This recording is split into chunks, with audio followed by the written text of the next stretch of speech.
মোচার ঘন্ট, যে রান্নাটা আমাদের সকলেরই কিন্তু অল্প বিস্তর জানা, কিন্তু একটা সিক্রেট জিনিস দিয়ে যদি আপনারা এই রান্নাটা করেন, মোচার ঘন্টের স্বাদ কিন্তু একদমই অন্য রকমের হবে।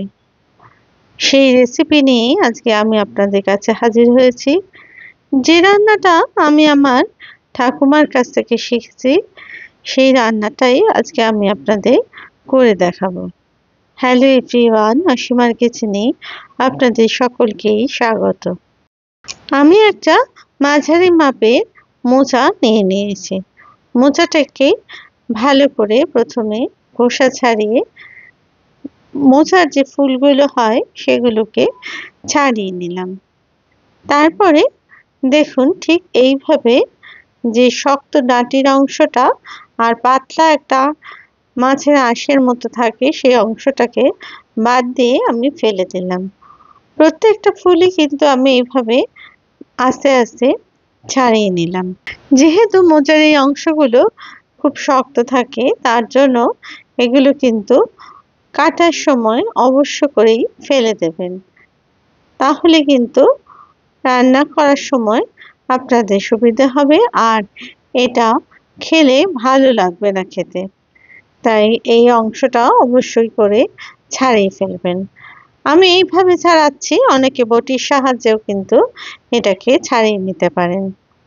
তারপরে দেখুন এই মোচার টুকরোগুলোকে নিয়ে আমি একটা ছুরির সাহায্যে খুব ছোট ছোট টুকরো করে প্রথমে কেটে নিলাম।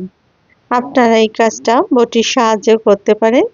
এইভাবেই পুরো মোচার অংশটা কিন্তু একদম ছোট টুকরো করে কেটে নিতে হবে, না হলে বড় টুকরো হলে সেক্ষেত্রে মোচা রান্নার পরে মুখে লাগবে, তখন খেতে ভালো লাগবে না। এবার আমি মোচার যে ভেতরের নরম অংশটা ছিল সেটা কেটে নেব। এখানে প্রথমে আমি ডাঁটির অংশটা বাদ দিয়ে দিলাম আর মাথার অংশটাও কিছুটা বাদ দিয়ে দিলাম। এবার মাঝ বরাবর কেটে তারপরে পাতলা পাতলা টুকরো করে মোচাটাকে কেটে নিলাম। এবার পুরোটা কাটা হয়ে গেলে এইভাবে তারপরে আড়াআড়িভাবে আবার একটু ছোট ছোট কুচি করে এগুলোকেও কিন্তু কেটে নেব। যেহেতু এই জায়গাটা খুব নরম থাকে, সেজন্য ওই লম্বা অংশ বা মাছের আঁশের মতো যে অংশটা থাকে সেটা বাদ দেওয়ার কিন্তু এখানে প্রয়োজন নেই, কারণ ভেতরটা একদম নরম আর কচি থাকে। এইভাবে পুরো মোচাটাকে কিন্তু আমাদের কেটে নিতে হবে। এখন কিন্তু প্রায়শই এই মোচা এইরকম কুচিয়ে কিনতে পাওয়া যায়, আপনারা সেখান থেকেও কিনে নিতে পারেন। তবে আমি কিন্তু আজকে এটা কেটে দেখালাম। যারা জানেন না তাদের জন্যই রইল এই কাটার পদ্ধতিটা দেখানো। আর কাটার পর অবশ্যই আপনারা হলুদ জলের মধ্যে চুবিয়ে রাখবেন। আমি এখানেও কেটে নেওয়ার পরে মোচাটাকে তারপরে একটা বাটির মধ্যে 1 চামচ হলুদ দিয়ে তারপরে সেই জলের মধ্যে চুবিয়ে দিলাম মোচার সমস্ত অংশটাকে, কারণ এখানে কষ থাকে আর সেই কষটার জন্য মোচাটা কিন্তু খুব তাড়াতাড়ি কালো হয়ে যায়। সেই কারণেই হলুদ জলে কিন্তু অবশ্য করেই আপনারা চুবিয়ে রাখবেন খানিকক্ষণের জন্য। মিনিট 5 থেকে 7 চুবিয়ে রাখলেই যথেষ্ট। তারপর আমি মোচাটাকে জল ঝরিয়ে দিয়ে দিলাম একটা প্রেসার কুকারে। প্রেসার কুকারে দিয়ে আমি অল্প সামান্য একটু জল দিয়ে দিলাম, যাতে করে মোচা সেদ্ধর সময় তলাটা ধরে না যায়, সেই কারণে। আর দিয়ে দিলাম এর মধ্যে 1 চামচ মতো নুন। নুনটা দিলাম যাতে করে সুন্দরভাবে সেদ্ধ হয়। তারপরে ঢাকনাটা আটকে আমি 2টো সিটি হওয়ার পর্যন্ত অপেক্ষা করলাম, যাতে করে মোচাটা সুন্দরভাবে সেদ্ধ হয়ে যায়। সেদ্ধ হয়ে যাওয়ার পরে মোচার অংশটাকে আমি একটা ছাঁকনির সাহায্যে জলটাকে ছেঁকে নিলাম আর মোচাটাকে একটা বাটির মধ্যে ঢেলে নিয়ে আমি জলের অংশটাকে কিন্তু ফেলে দিলাম। এরপর মোচাটাকে খুব ভালো করে আমি হাত দিয়ে একটু মেখে নিলাম, যাতে করে মোচাগুলো খুব সুন্দর নরম হয়ে যায় আর সুন্দরভাবে এটা যেন একটা মন্ডর মতো তৈরি হয়ে যায়। তবে খুব বেশি কিন্তু এটা করবেন না, তাহলে কিন্তু মোচাটা খেতে ভালো লাগবে না। আর মোচাটাকে এরমভাবে মেখে নিলে রান্নার সময়ও রান্না করতেও সুবিধা হয় আর মোচাটাও খুব সুন্দর তৈরি হয়। এবার আমি গ্যাসেতে একটা কড়াই বসিয়ে দিয়ে দিলাম 100 গ্রাম মতো সাদা তেল। তারপরে তার মধ্যে দিয়ে দিলাম 2টো তেজপাতা আর 3টে শুকনো লঙ্কা আর 1 চামচ জিরে ফোড়নে। ফোড়নের অংশটা খুব ভালো করে কিন্তু ভেজে নিতে হবে, যাতে করে একটা সুন্দর গন্ধ বেরোয় মোচার তরকারিটা রান্না হওয়ার পরে। এরপর আমি দিয়ে দিলাম এর মধ্যে এখানে 50 গ্রাম মতো নারকেল কোড়া। নারকেল কোড়াটাকেও মিনিট 5 ধরে খুব ভালো করে ভেজে নিলাম, যাতে করে নারকেল কোড়ারও কাঁচা গন্ধটা যাতে চলে যায়। আর এরপরে আমি যে সিক্রেট জিনিসটা ব্যবহার করছি সেটা হলো গোবিন্দভোগ চাল। এখানে 50 গ্রাম মতো গোবিন্দভোগ চাল আমি আগে থেকে ধুয়ে রেখে দিয়েছিলাম। সেই চালটাকেই আমি দিয়ে দিলাম এই নারকেল কোড়ার মধ্যে। তারপরে খুব ভালো করে আমি এই অংশটাকে ভাজতে থাকলাম। এবার চালটা ভালো করে ভাজা হয়ে গেলে এর মধ্যে দিয়ে দিলাম আমি 25 গ্রাম মতো ভিজিয়ে রাখা ছোলা আর দিয়ে দিলাম একটা ছোট ছোট ডুমো করে কেটে রাখা আলুর অংশ। তারপরে সমস্ত উপকরণগুলো খুব ভালো করে আমি ভাজতে থাকলাম, যতক্ষণ না এর থেকে একটা সুন্দর গন্ধ বেরোচ্ছে আর কালারটাও একটু চেঞ্জ হচ্ছে। এরপরে এর মধ্যে দিয়ে দিলাম আমি একটা কুচনো টমেটো। টমেটোটা দিয়ে আমি একটু ঢাকনাটা দিয়ে রেখেছিলাম মিনিট 2-3-এর জন্য, যাতে করে টমেটোর অংশটা একটু নরম হয় সেই কারণে।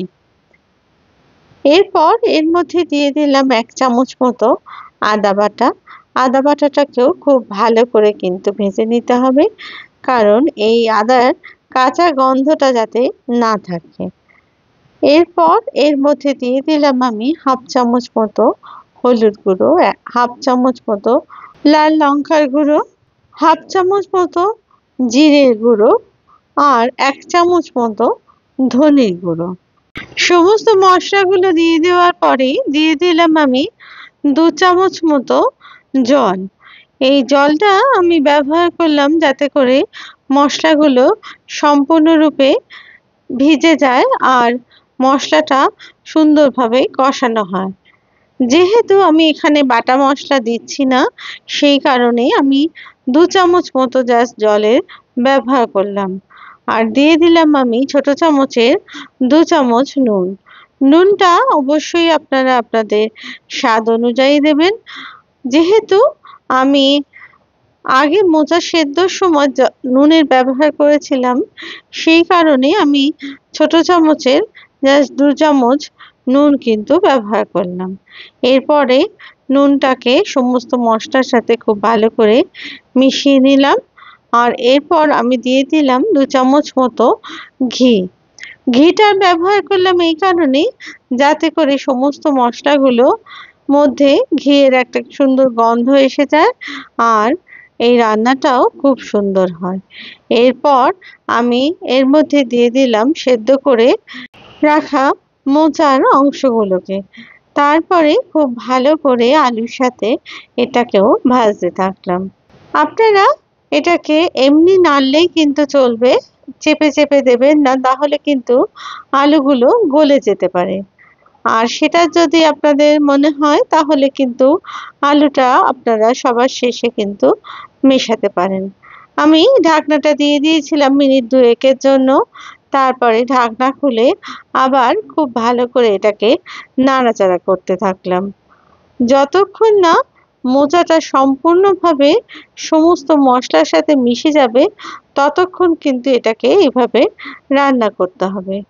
এটা মিডিয়াম টু হাই ফ্লেমে কিন্তু করবেন, কারণ একদম কমাবেন না, যেহেতু মোচা সেদ্ধ রয়েছে আর আলুটা কিন্তু ছোট করে কাটা, তাই কিন্তু বেশি লো করলে ঘেটে যাওয়ার সম্ভাবনা থাকবে।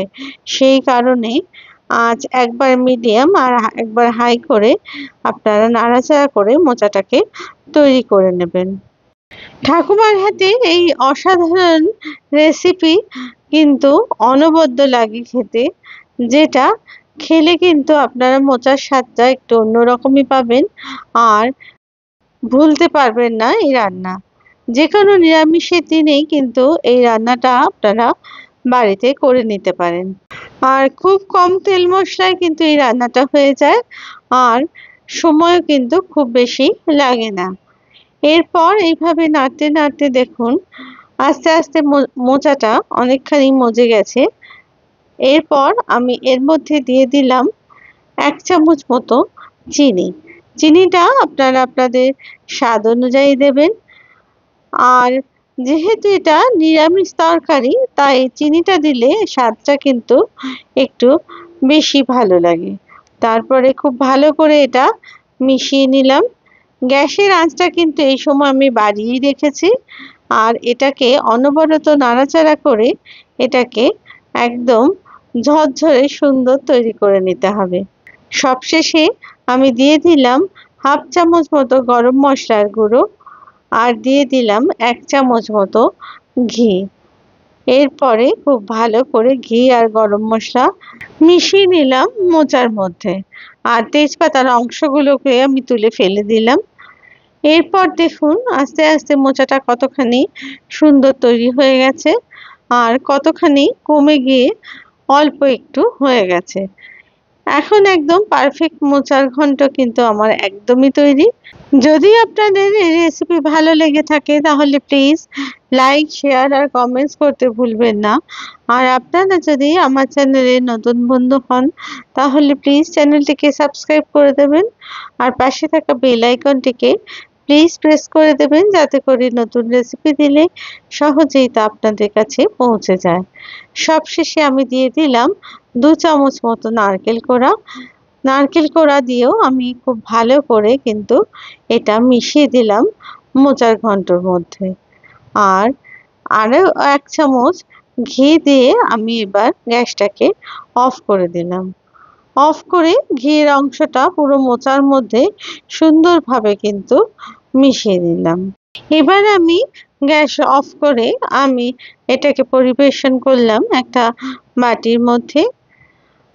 আবার নতুন রেসিপি নিয়ে আপনাদের কাছে হাজির হব। আপনারা সবাই খুব ভালো থাকবেন। ধন্যবাদ।